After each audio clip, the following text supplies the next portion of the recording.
Welcome to the Patriots Pulse postgame show. I'm your host, John Serenitas, and as always, I'm joined by my partner, WEEI's John Lyons. And John, what a game we just witnessed. Patriots trailing 24-13 early in the fourth quarter, come from behind to beat the Baltimore Ravens 28-24 and clinch their first playoff berth in 3 years.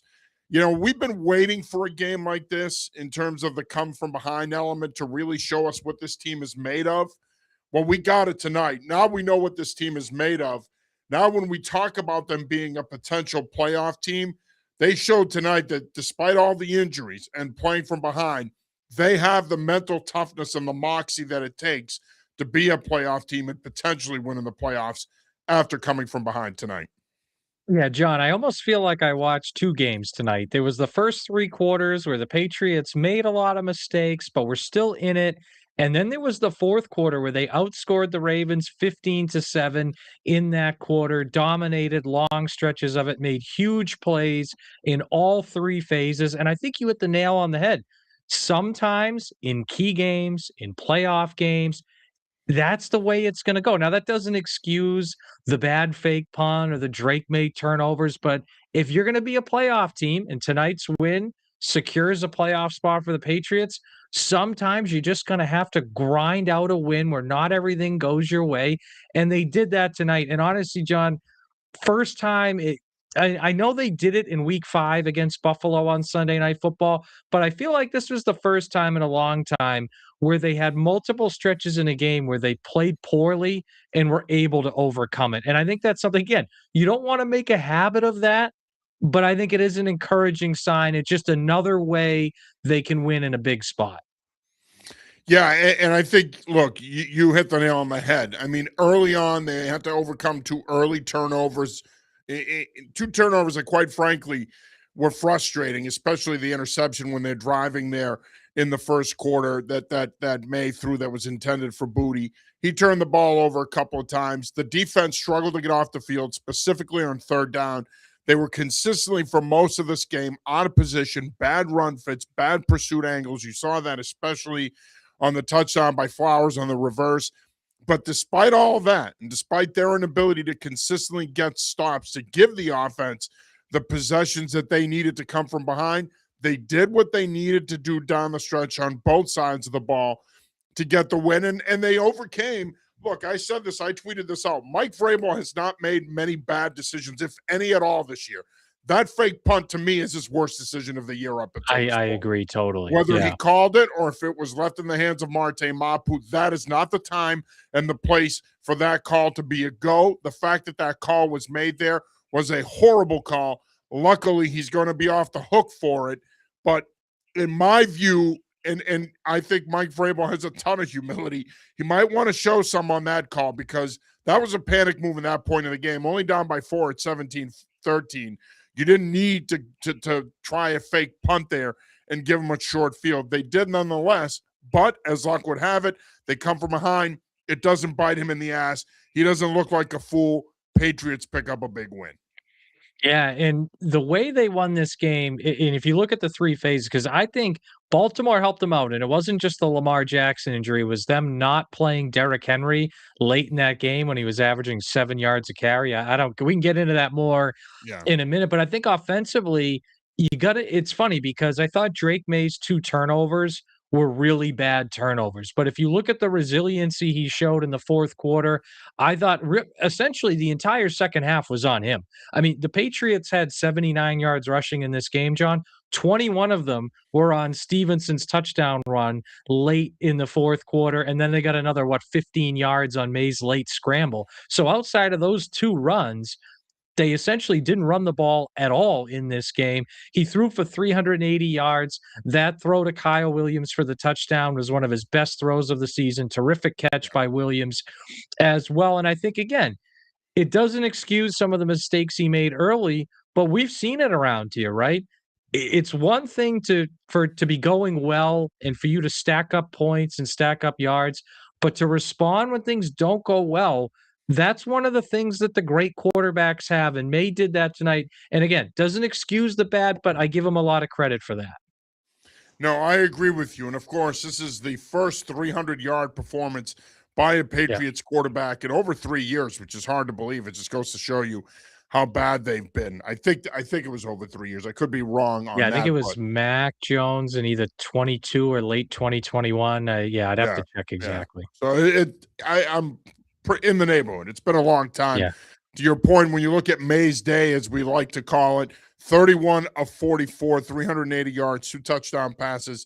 He did have the interception. He was sacked 3 times, passer rating of 102.5. And look, he struggled in the first half. He was inconsistent. But again, the great ones play well when it counts. They play their best when it counts. He played his best when it counted, which was in the fourth quarter, down the stretch, making some big throws, including that touchdown pass to Kyle Williams, which was a thing of beauty. It's the second time in 3 weeks that the two of them have connected on a pass play like that down the sideline. Williams with a spectacular catch for his third touchdown catch of the season. He's really starting to come on now and become that big play receiver that they've been lacking the last few years. And look, we're going to remember this win. We're going to remember the fact that they clinched the playoff spot for the first time in 3 years. But they got beat up tonight, man. They got beat up. That injury list is long, highlighted, of course, by Travion Henderson, who left the game in the second quarter with a concussion. You got Kyrus Tonga, who also got hurt.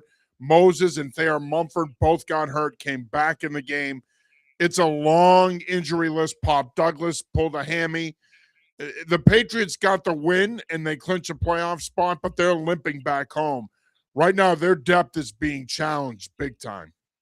Yeah, and I just one other moment, the 21-yard pass, 4th and 2, made a Diggs on that touchdown drive. That was, I thought, a great throw. Stephon Diggs had a terrific night as well in this game. From that very first series, the He long catch played he like had the on. number one receiver they signed him to be.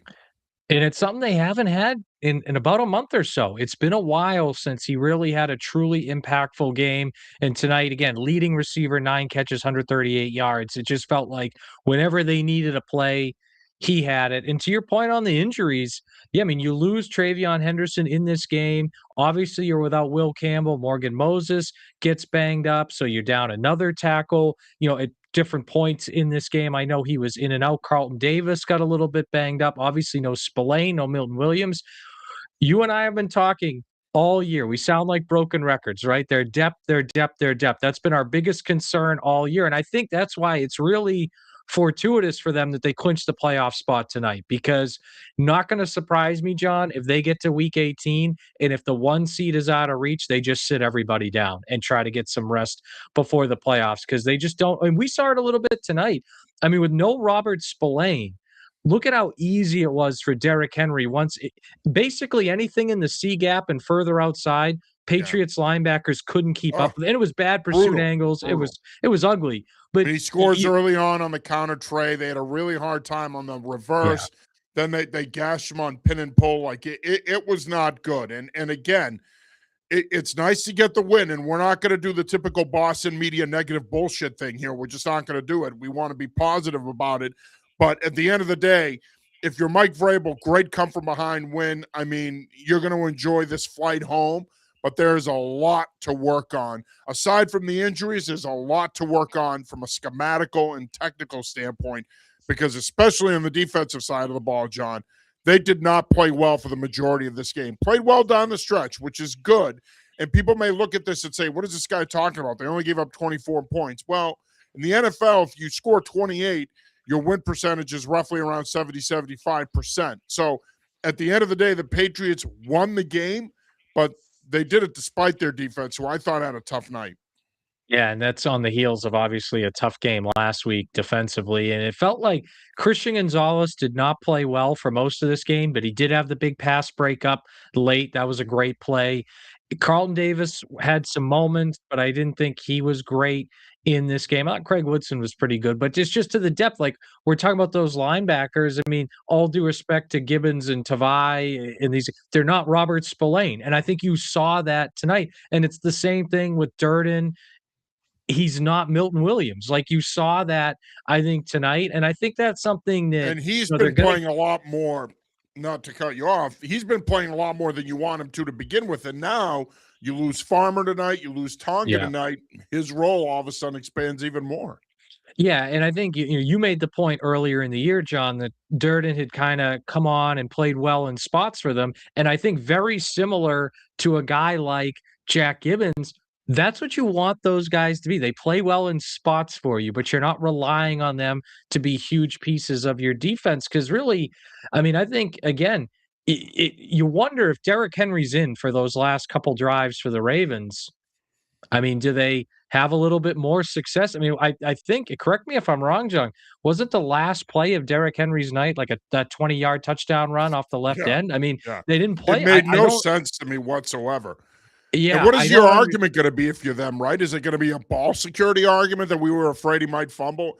Guy had 2 rushing touchdowns. He ran all over the Patriots. How he's your best offensive player at that point. How he's Yeah, not in the game makes 0 sense to me. yeah.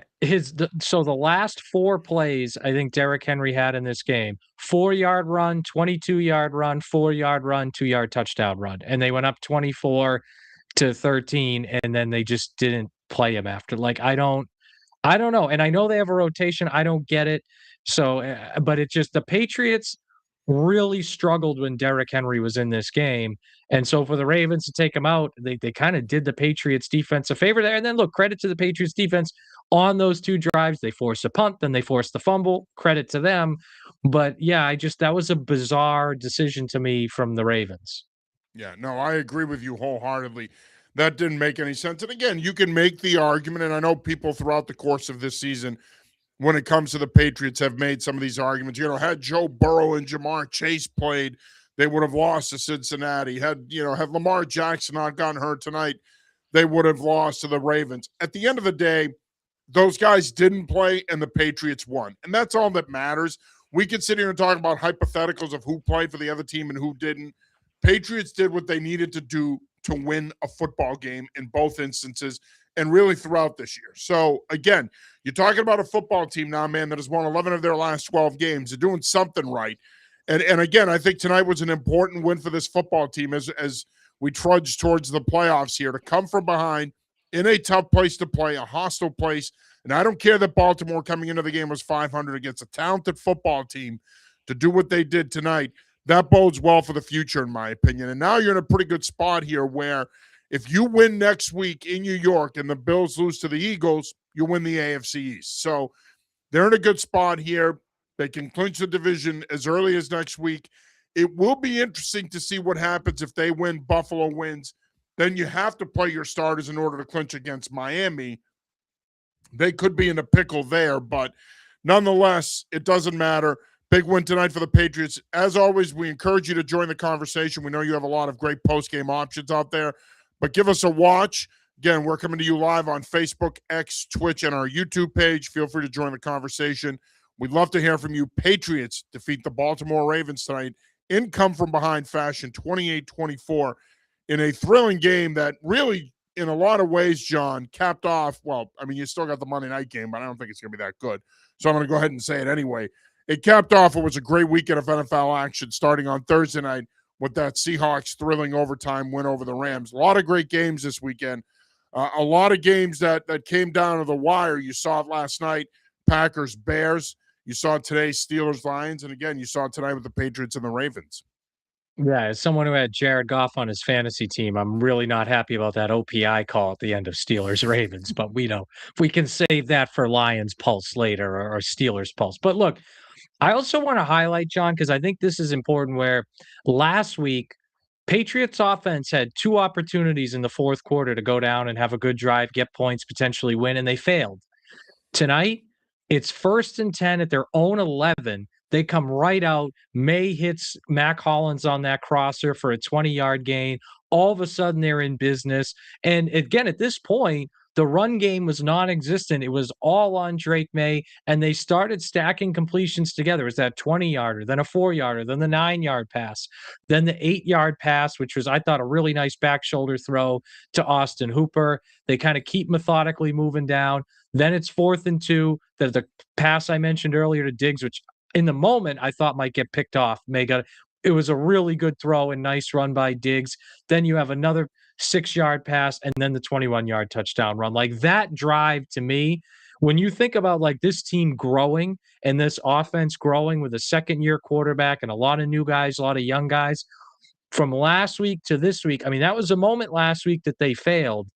And then tonight on the road, tough environment in Baltimore, they succeeded. So, I mean, that was a really nice moment to see because it feels like if they're going to make a deep playoff run, they're going to have another one of those moments at some point. Oh, absolutely. And especially given how wide open it is. I mean, the whole damn league is wide open. I don't Yeah. ever remember a season like this, man. I'm 50 years I mean, look old. at Denver I'm today. not sure. Yeah, I'm not sure I remember a season like this. And that reinforced what I've said about them all along. Everybody's talking about their defense and Bo Nix and Sean Payton and everything else. And I'm like, but again, do you look at them and say that even if they're the 1 seed, do you look at that football team and say, man, they're unbeatable. They're going to be tough to beat. Yeah, they'll be tough to beat in Denver. Jacksonville went in there. Local boy Liam Cohen leads the Jags in there. They pick up a 34-20 win. And really, outside of the first quarter, Jacksonville dominated that game. So there's no clear-cut power team in either conference, even in the NFC. I mean, the Packers gagged that game away last night. It's not anything the Bears did. I think the Bears are fraudulent. I think they suck. And I mean, they're one of the worst 2 seeds I can remember in a long time. Caleb Williams, to me, is overrated. You look at his numbers. Yeah, he's had some heroic moments this season, but statistically, he's okay. He's nothing special. So I think when you look at the league, unlike last year where you looked at Philadelphia and you could say to yourself definitively in the NFC anyway, that's the best team in the conference. They're a real deal. There's no team in the NFC you could say that about that this year. And even in the AFC now that Kansas City's not in the mix and Baltimore's probably not going to be in the mix, I guess you could say it's Buffalo maybe. But even in the AFC, I think it's wide open, man. The Patriots have a legitimate shot if they can get healthy here. They have a legitimate shot to make a run.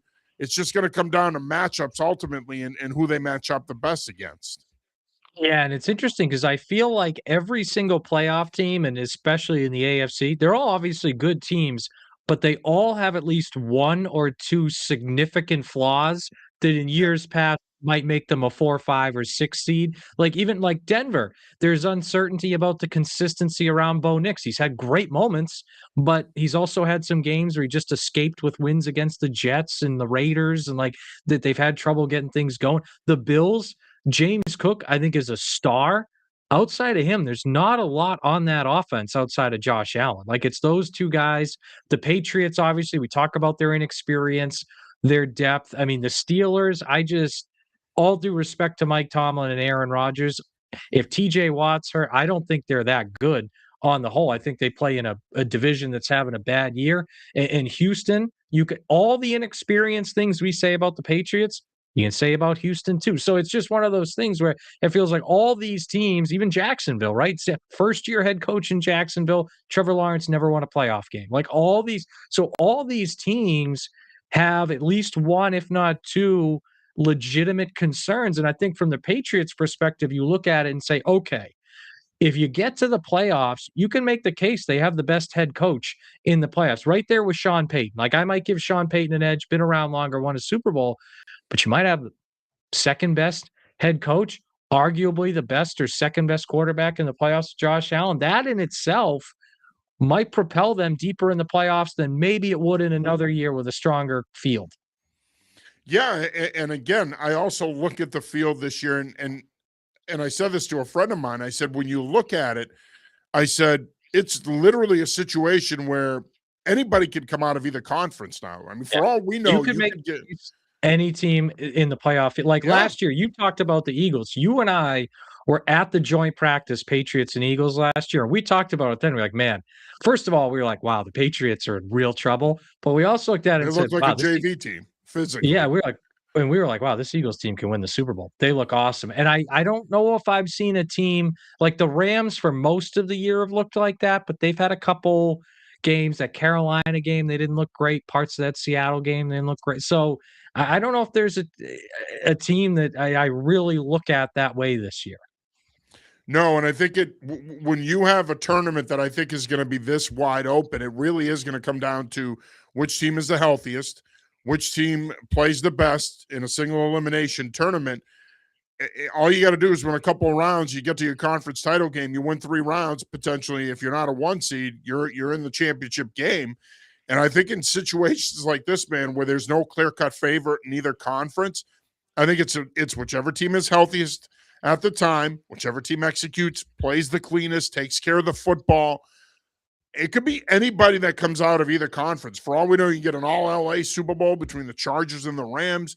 You could get a Buffalo, San Francisco. You could get a Philadelphia, New England.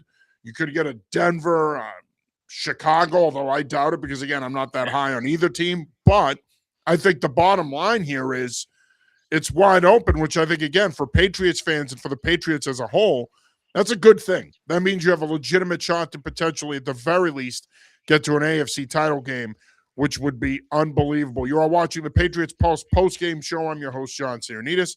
As always, I'm joined by my partner, WEEI's John Lyons. Patriots, where they come from behind, 28-24 win over the Baltimore Ravens to clinch a playoff spot for the first time in 3 years.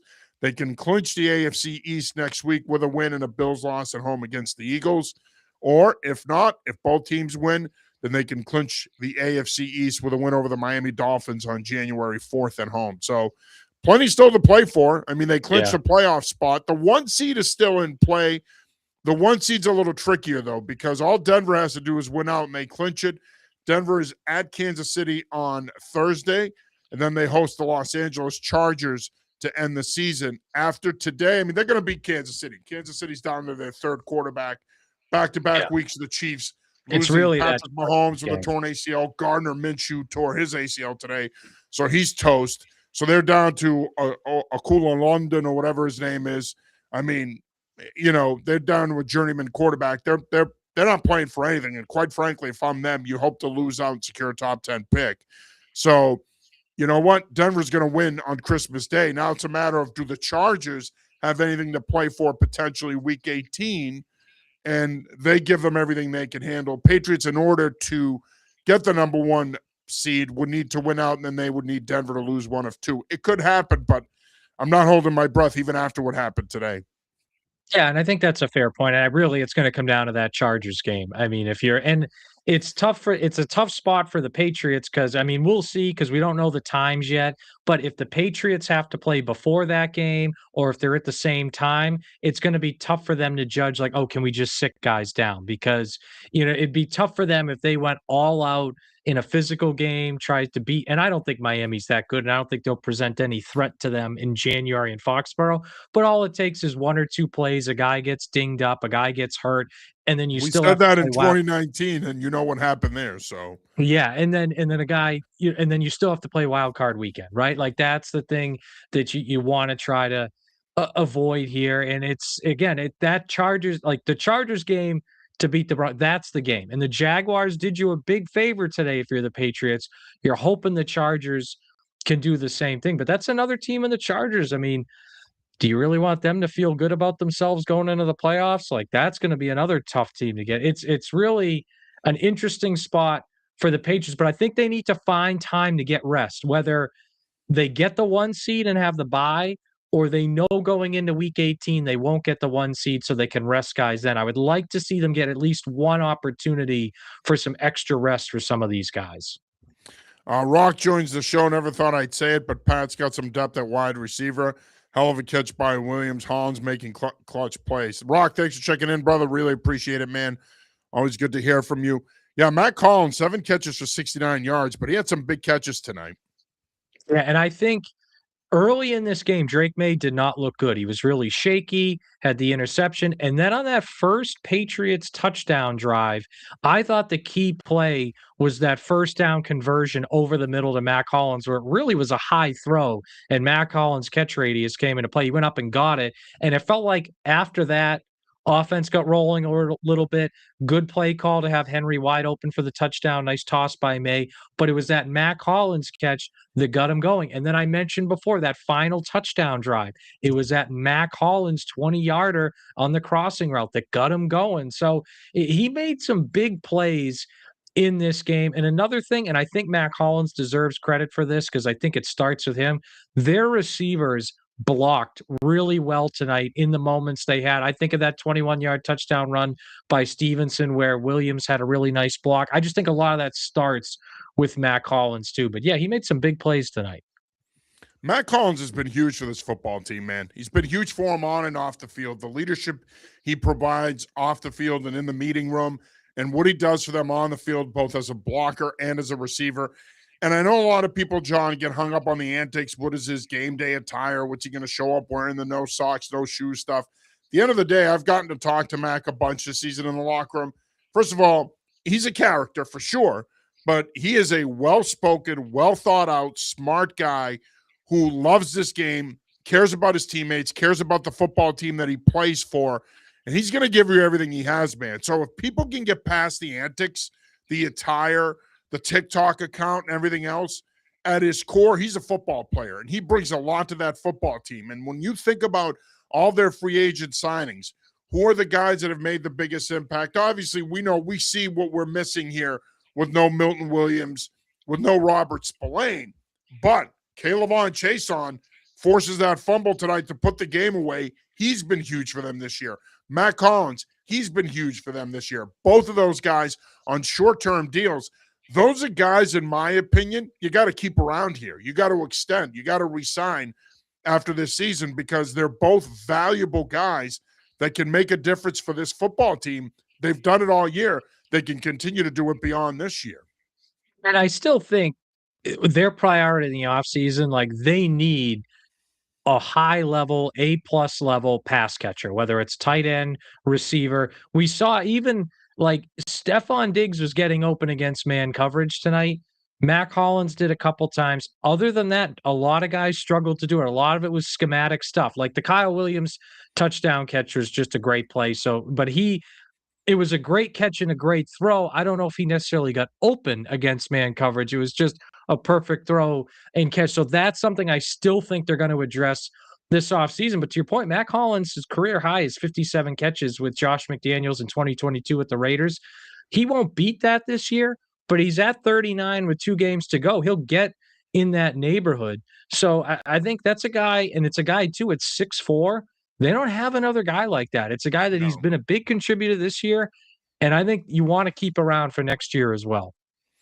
Looking at some of the numbers here, of course, that's always a big part of the story. And when you look at the numbers, you mentioned the running game, not very good tonight, 79 yards total. Ramondre Stevenson paced the rushing attack with 8 carries for 51 yards and a touchdown. Drake May was second on the team in rushing, 10 carries, 25 yards, the bulk of that coming on that run there at the end of the game to seal it. Travion Henderson, before he got hurt, 5 carries, 3 yards. Stephon Diggs, big game for him, 9 catches, $138. Doesn't score, but he made some huge catches time after time. His third 100-yard game of the season. And as I mentioned, Matt Collins, 7 for 69. Rest of the receiving corps, pretty quiet. Hunter Henry had 6 catches for 35 yards. Kyle Williams, of course, catches the touchdown pass. He had 2 for 46 and the tutty. But for me, it's not all positive. The turnovers continue to be a problem. Yeah. Drake May had 2 fumbles. He lost 1. He also threw the interception. Look, for me, both of those turnovers were horrible. They were horrible, okay? The interception is the proverbial quarterback trying to force sand up a flea's ass, trying to put the ball in a place he shouldn't. He should have known better than to just throw it up there. Marlon Humphrey read it, jumped it, picked it. But the fumble to me was even more egregious because the number one thing you teach quarterbacks is when they're under duress and they begin the process of vacating the pocket, you bring the ball into your body and you use your body and your grip to protect the ball so that you can reset the ball away from your body and load to throw when you're outside the pocket. Instead, he starts the process of vacating the pocket and he's holding the ball out and it gets knocked out of his hand and Baltimore recovers it. I mean, it's frustrating. The kid has had a terrific season. He's an MVP candidate. He's in the conversation. But this is stupid stuff that's going to cost you down the road. It didn't cost you tonight, but it's going to cost you in the playoffs if he reverts back to the Drake May of last year when he wasn't taking care of the football. He needs to protect the ball. He needs to play cleaner, John. There's no margin for error anymore now. You need to play your best week in and week out if you're going to make a championship run. He played his best tonight, no doubt. When they needed him, he was clutch. He came up big, made some big throws. He really grew up before our eyes tonight. But for me, and maybe it's the coach in me, and I'm a prick when I start coaching football, it pisses me off that he had 2 turnovers tonight. That shit's unacceptable.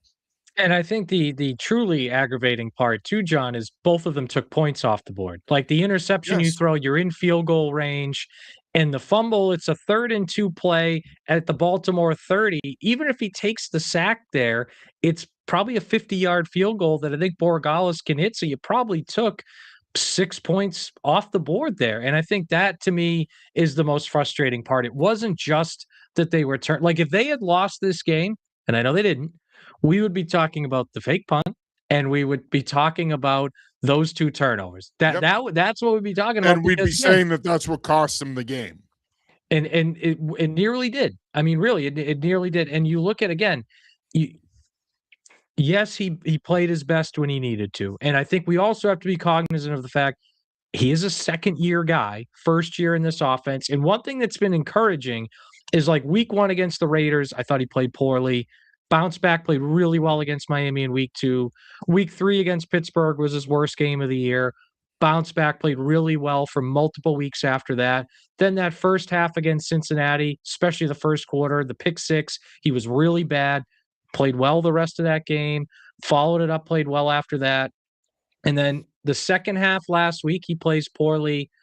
Early in this game, he plays really bad, bounces back, plays bad again. So you hope that in these final 2 weeks, you can get a couple consistently good games out of him, like they did for most of the middle of the season. And I think part of this is he's a young player and you're going to see it. And it is better than it was last year, but it's something that, and you and I talked about this in July, the biggest barometer for May's success this year is turnovers. Last year, he turned the ball over 16 times in 12 games, basically, because at the last game in Buffalo, he played one series they weren't trying. So 12 games, he turned it over 16 times. This year, he's been much better. And it's not a coincidence that they've won a lot more. You don't want to see him backslide into that. Because again, had they lost tonight, those are the first 2 plays I would have meant. They took points. Not only were they bad turnovers, they took points off the board. Let's talk about the fake punt because they're down 17-13 at that point in the game. You're only down 4. You're down 1 possession. I didn't get it. For me, I didn't understand the call there. And look, I'm going to say this. I know that in my coaching career, and I've never coached in the NFL, so I'm not gonna pretend like I know the pressure that it takes to coach at that level. I've coached at lower levels. You've coached at lower levels. Obviously, we're living in a time now where coaches are going for it on 4th down at their own 30, and they're taking more chances than they ever have, and analytics plays a big part in it. And I'm not an analytics guy with football. I never have been. I don't know if I will fully ever embrace it, but I think for me, there comes a point in a game where you need to have a feel for the game. He's one of the best in the game in terms of managing situations and making the right decision in certain situations and having a feel for the game. But in my opinion, it was a horrible decision. You don't have a feel for the game at that point if you make the decision to either A, call the fake punt, or B, tell Marte Mapu that, hey, if it's there and you see it and you like it, run it. I just don't think, and again, it didn't cost him the game. So it's not going to necessarily be a major talking point. But in a season where Mike Vrabel's done everything right, in my opinion, as I said earlier, that was his worst decision of the season. I didn't understand that. And you're running it with your up back in Marte Mapu, who's not a ball handler. You saw it there. You're asking him to throw a backside pass. Again, I'm sure he executed it at practice, but he's not a ball handler. He's not an offensive player. That to me is, I question the design. And I question the call. Yeah, kind of an up and down couple weeks for the Patriots special teams where they've hit Well, field their goals. coaching in general, by the way. Yeah, they've hit field goals and they've had good punt coverage, but they gave up the 2 big kickoff returns last week. And that fake punt, here's my issue, John, right? Like you're on your own side of the field. Like, I think that's a huge part of this, right? You're on your own side of the field, your own 44. It's the third quarter. Yeah. You're playing, and here's the other huge part of it, No a need to make backup that quarterback. call at that point. You're playing a backup quarterback, and it's not like it's 4th and 2 or 4th and 3, and you can throw a pop pass or even try to run it. It's 4th and 10 at your own 40. Like, it made no sense to me why you do that. And to your other points, Marte Mapu, I mean, maybe he's done it in practice, but he's never played offense in a game in the NFL. I think I've ever seen him handle the ball really in a game in the NFL. I mean, what are you throwing it to? Westover too, like on and out. I mean, what I didn't. To me, there's really only been 2 times this year, John, that I thought Mike Vrabel really messed something up in a game. One was the end of the first half management against the Jets, where they went way too slow. The other one was this moment with the fake punt, and I don't know why. I mean, maybe they just don't think the Ravens are very well coached with John Harbaugh, and they would have bid on the punt. But I don't know. It didn't make sense. And also one other piece that I think is important is on the third down right before it, Drake May got hit, came up limping. So even if you convert it there, are you gonna go with Josh Dobbs after? I mean, is he ready to go right away? I didn't like the field position. I didn't like the fact that it's a backup QB. Probably Vrabel's worst decision, I would say, of the season. I agree with you wholeheartedly. And the other thing is, Yeah. when you design plays like that, and you know this, you're not necessarily going to put the ball in your best player's hands, and not so much because it could give it away and they could see it coming, but because they're not on those units. They don't play special teams. But the reality is, if you're going to run a play like that, you want to put the ball in the hands of somebody who's used to handling the ball. And then if he has an option to pass, you want to throw to the ball to someone who's used to catching and handling the ball. So I thought the play design wasn't very good. I thought the decision wasn't good.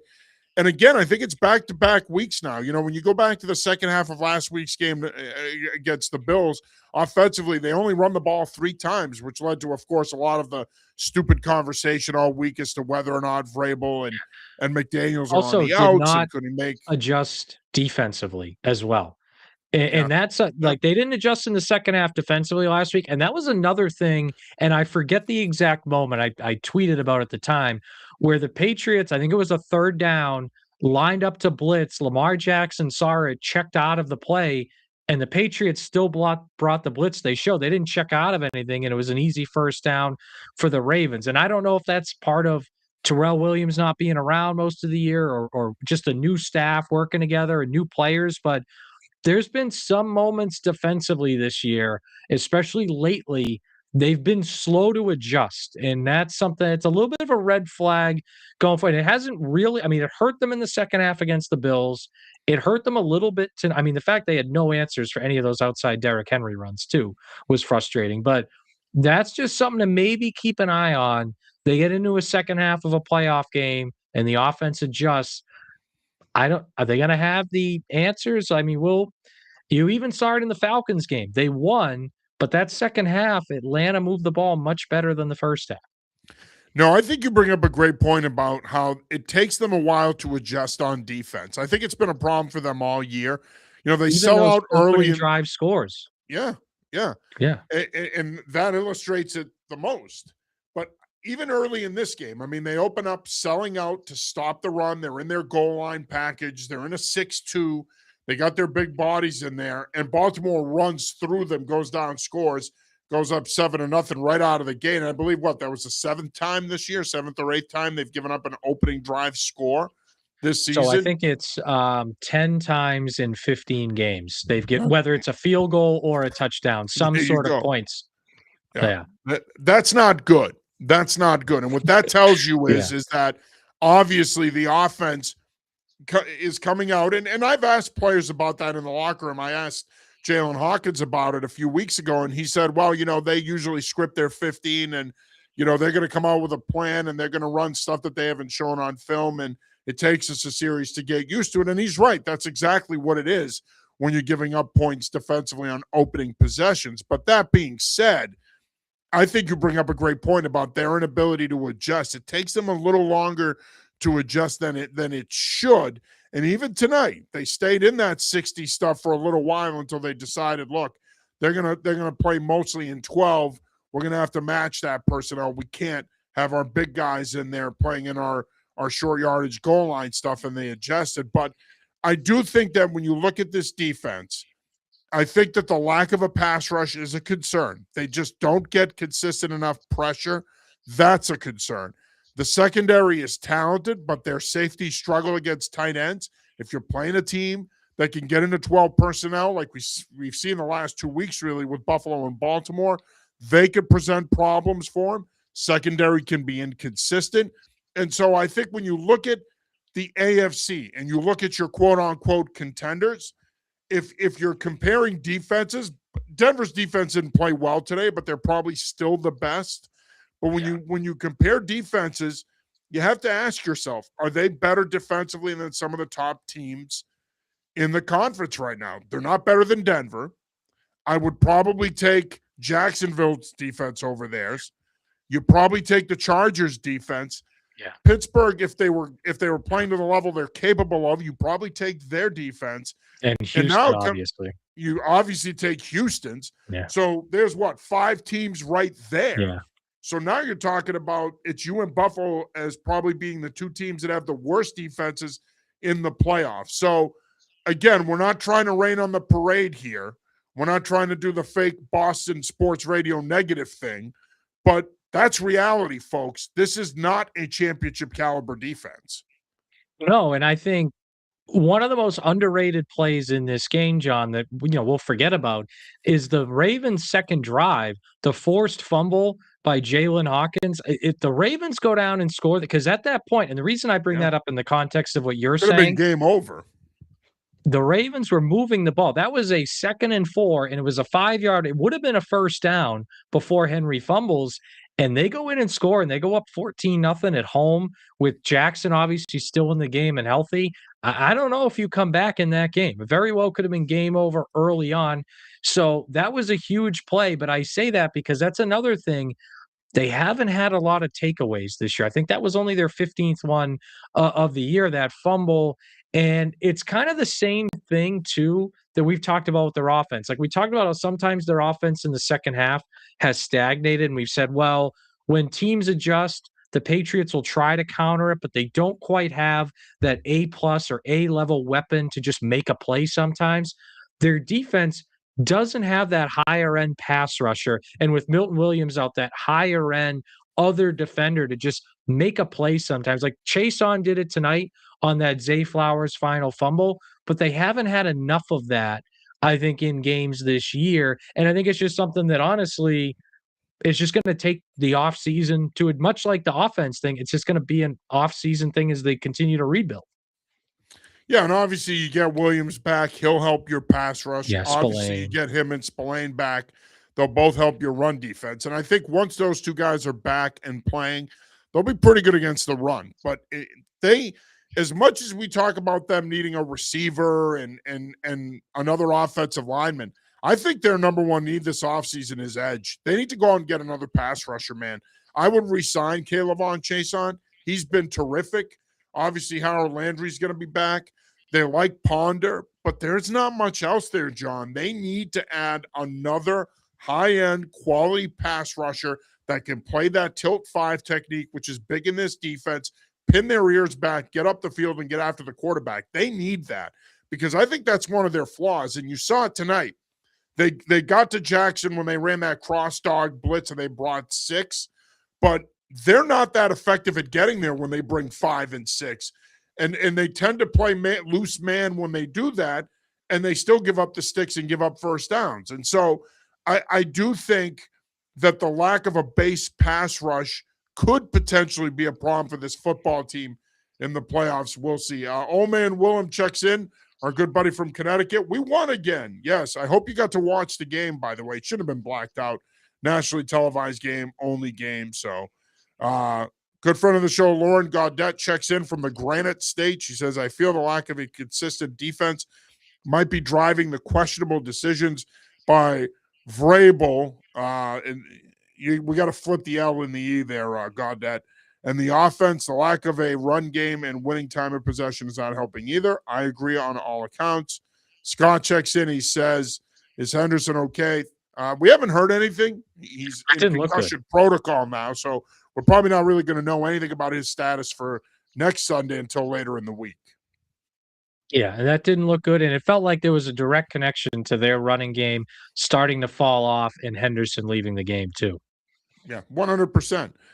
Scott checks back in. Great comeback. That backup for Balt. For Balt. Oh, okay. Baltimore. I was like, who's Balt? For Tyler Huntley. Looked good. Great win. Yes, Tyler Huntley played well for them coming in off the bench for Lamar Jackson. Also, of course, Tyler Huntley is well known for his work as being a backup dad and teaching sons across America the birds and the bees. So there you go.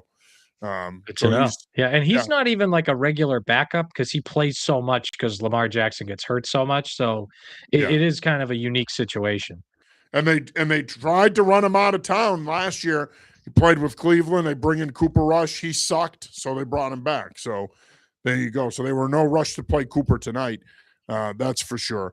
Obviously, again, Patriots now make the playoffs for the first time in 3 years. And I've been saying this all season. I know people around here feel like they just had to walk across the Sahara the last few years when it comes to their football team. But it hasn't been all that bad. Other franchises have sucked for a lot longer. Just ask Cleveland Brown fans, for example. First time in 3 years they're making the playoffs. Again, I know a lot of people have been like, it's been a long time coming. I feel so good to be back. It's been 3 years. Relax.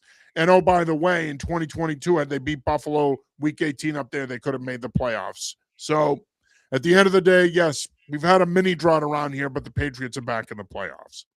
Yeah, that's the Jets fans too, just in the AFC Yeah. East or the Yeah. Dolphins. I Yeah, a mean, please. lot of lean, and I think if you look at the grand scheme, like John, let's be honest with ourselves, they could lose the next 2 weeks, then they could lose their first playoff game, and we'll be disappointed and we'll criticize them in the moment and about the games themselves, but they could lose their remaining games, and this season is still a huge success considering where they've been the last couple of years. I mean, to be back, they won 4 games in back-to-back years. To do that, fire your coach an hour and a half after the last game last year, and now be not only in the playoffs, but battling to win the division, battling to get the 1 seed. I think, the biggest part of this has been Drake May's jump forward. You got to give credit to Robert Kraft for making the hard decision to move on from Mayo, go with Vrabel. Vrabel himself has been great. Front office has been good. A lot of these additions they brought in this offseason. We talked about Will Campbell, Milton Williams, and Spillane not playing tonight. You felt them not being there these last few weeks, and I think that's a credit to them and how good they've been, but it was Diggs making huge plays tonight, Mac Hollins making huge plays tonight, Morgan Moses gutting it out, not feeling well, making some, playing well in most of this game. Kaylavon Chason with the biggest defensive play of the game. Like, it was a lot of these new guys they've brought in. They were huge parts. So I think, again, if you look at where they've been the last 2 and how I know it wasn't bad for a decade, Joe, but for how bad it was those 2 years to be this good this quickly, they deserve a lot of credit.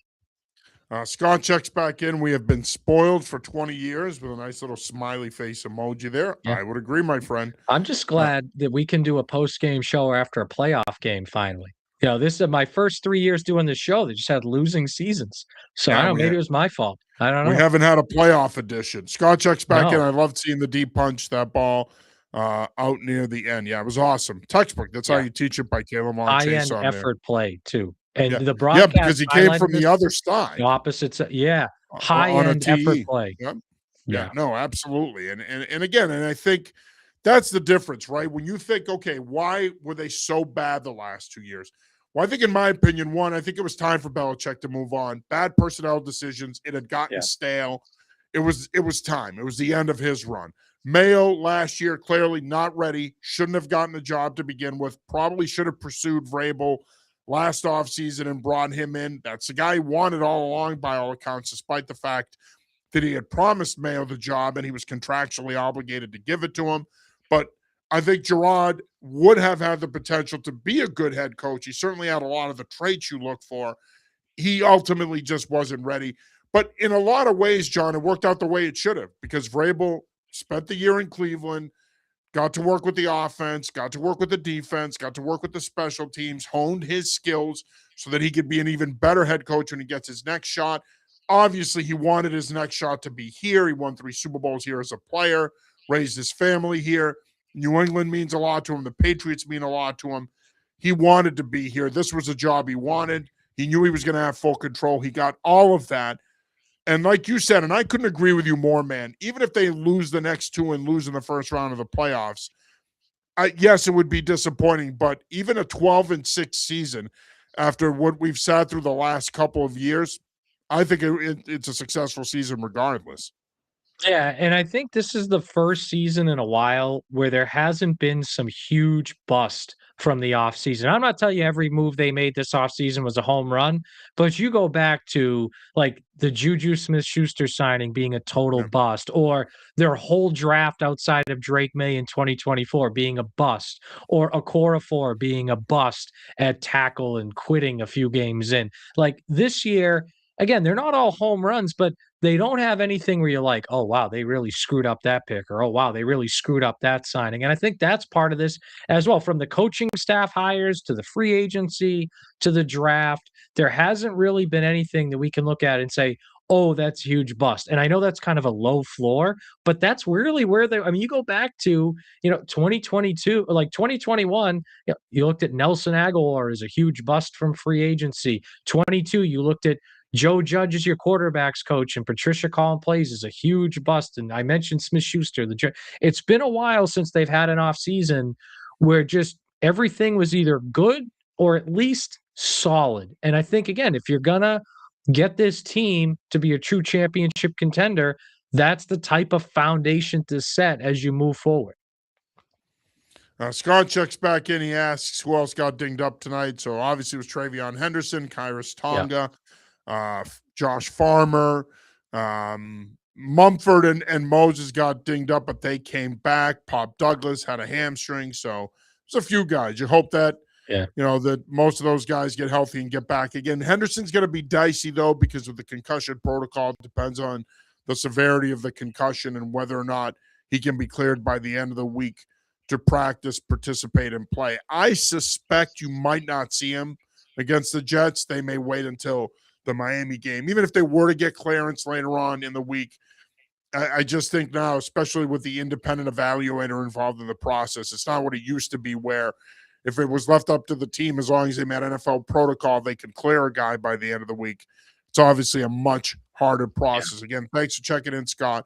We really do appreciate it. And again, I know that expectations are high around here. We were treated to arguably the greatest run in North American professional sports history the last 20 years, but that run ran its course, and I think that Belichick ran his course. We talked about Mayo and how that didn't work out, and now you're charting a new course. And really, anything you do after this year, and one thing I will say, and the Washington Commanders this year are a cautionary tale. There's no guarantee you're going to replicate the success next year.